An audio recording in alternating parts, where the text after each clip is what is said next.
What has been the most amount of money that you've ever made in a single year? Better yet, in 1 month. Most I've made in 1 month was what, 80 grand? 80 grand in Yeah, month? 1 month. Yeah, that was my best month. And Wall Street is a beast. It's a savage beast. This business is savage. Look to your left, look to your right. The guy that they're all going to be gone in a couple of months. They're all going to be gone. What was the turning point in your life getting into finance? Like, did you always know you were going to pursue this business, or No, how did you? absolutely not. Yeah? I was a personal trainer in the gym. Long story short, the guy who I was training, he thought I'd be good in this business. And that was over 17, 18 years ago. And here I am. Finance is very competitive. How did you stand out? Discipline. Most people can't say no to themselves. They got to have that drink. They got to have that party. They got to have that girlfriend. They got to have that sex. And all that right there attributes to poverty because it drains you of all your resources. Your number one resource is your energy. That's it. Number one resource is your energy, and it's a natural commodity. If you're prodigal with that and you're wasteful with that, then you can't accumulate anything. Have you ever been broke before? Oh, absolutely.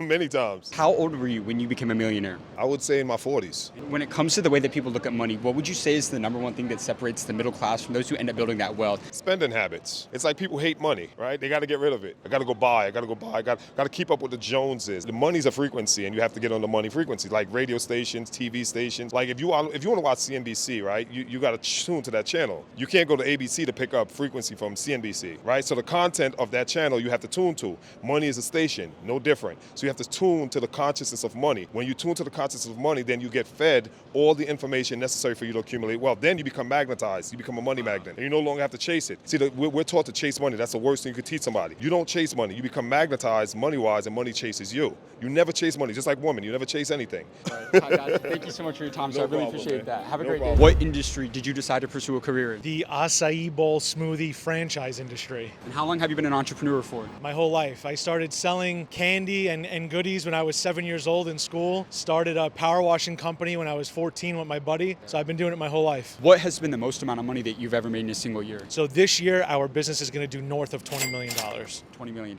Yeah. What was the turning point like getting into this business? Did you always know that you were going to pursue the food and beverage, that type of business? Or like, how did you end up in this business? I'll be honest, I started off as a broker on Wall Street. I did not think I was going to get into food and beverage, but I saw an opportunity. It was an opportunity at the time to jump into a market that there was a lot of white space in. So that's where I saw the opportunity, and that's where I jumped in full force. Yeah. You worked on Wall Street for a while. What's the greatest lesson about money that you learned throughout your time on Wall Street? So I learned this myself. When it comes to business, you want to think very long term. When it comes to Wall Street investing in stocks, bonds, companies, crypto, you want to think a little bit more short term. When you set a goal for what you want to see in terms of a return, call it 30%. When you hit those goals, sell. A lot of the younger kids today, they think to the moon, that everything's going to just keep going up and up and up. That's not the case. It's usually greater fool theory. So set a benchmark and get out. How old are you now? I'm 33. How old were you when you became a millionaire? About 30. 30 years old. Yeah. Have you ever been broke before? Absolutely. So it came from a middle class family, but when I was working on Wall Street, I was making $2,000 a month for over a year, 2 years, and I was just scraping by, decided to pull the ripcord and follow my passion in an industry that I felt a little bit more of a connection to, but was broke many times throughout the years. What was the best financial decision that you made throughout your career? I bet on myself. Yeah. Yep. How important is it to take that risk and go all in for yourself? It's not the best choice for everybody. I think some people they need the structure of working for a company or working for someone that has the answers in that space. For me, I knew that I had to follow my own path. So I think the biggest piece of advice is be okay with who you are naturally. Don't force being an entrepreneur or any other route. If entrepreneur is here, then you have to follow it. Thank you so much for your time, and Brother, I really appreciate you. thank you That for was having me. phenomenal. I really appreciate it. What industry did you decide to pursue a career in? Real estate. And how long have you been in the business for? 15 years. Over these 15 years, what has been the most amount of money that you've ever made in a single year? In a single year? Yeah. 2021, I made $22 million. $22 million. As an 8-figure entrepreneur, what's been the best financial advice that you've ever received throughout your career? Jay-Z said, scared money don't make money. And you have to invest for the long term. You have Warren Buffett talks about compounding, and that's really, really important. So every dollar you put in, you're pulling out, 10x, 20x, 100x, but it's not going to be tomorrow. It's going to be over that lifespan. 15 years is a long time. What was the turning point like getting into this industry? Did you always know you were going to pursue real estate, or how did you end up here? No, I moved to New York City in 2006 to do theater, and I totally ran out of all my money. And then it was become a bartender, become a waiter, become a temp, go back to school, or get my real estate license and pay my bills. I had to make like $2,000 a month. If I could do $2,000 a month, I could stay in New York City, and that's what I did. And I got started the day Lehman Brothers filed for bankruptcy. Right. What's the greatest lesson that you've learned about real estate? If there's one lesson that you pass on to someone about to start off in the real estate business in 2024, what would that be?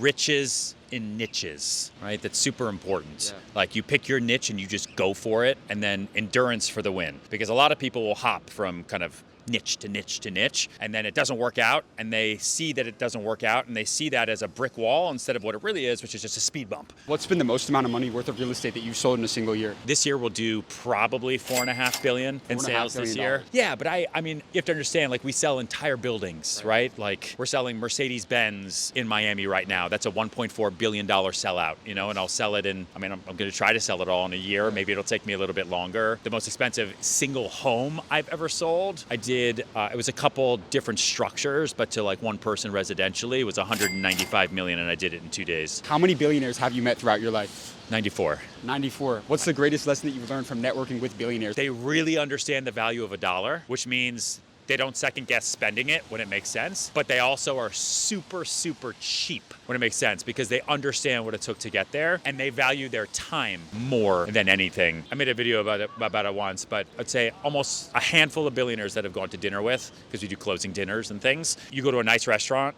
they have no time to look at the menu, right? They just say, bring me your best, because they just don't care, right? Unless they have a dietary restriction, you know? But most billionaires I know actually don't have dietary restrictions. It's everyone else that has dietary restrictions. How old are you now? 39. And how old were you when you became a millionaire? 28, somewhere like that. How can somebody become a millionaire in 2024? Learn how to sell.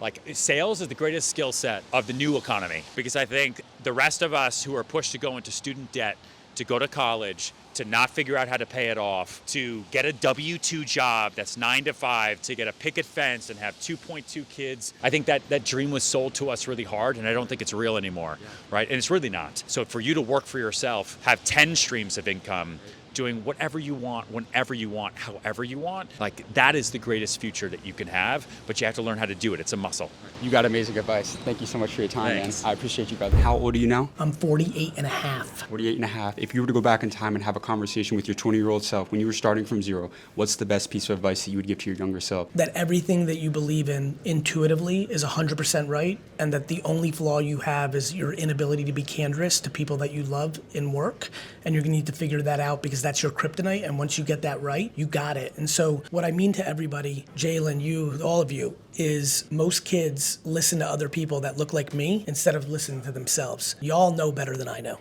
You know yourself. Yeah. And most people talk themselves out of what they know in their stomach, and they use their brain, or even worse, outside fucking voices, even if they're well-intended and awesome. What I talk about is right, but it's right for people that are more wired like me. It's not right for everyone. And so what I would tell every 20-year-old on earth is stop listening to fucking other people. People you put on a pedestal, your fucking mom and dad, teachers, mentors. It's all good. Take it in, but you fucking know your answer. Last one for you. You've scaled a massive 9-figure business. A lot of entrepreneurs, they'll have a great idea, they'll start that business, they struggle to scale and grow. What's been your secret to scaling? How have you been able to build this thing out to the massive company that it is today?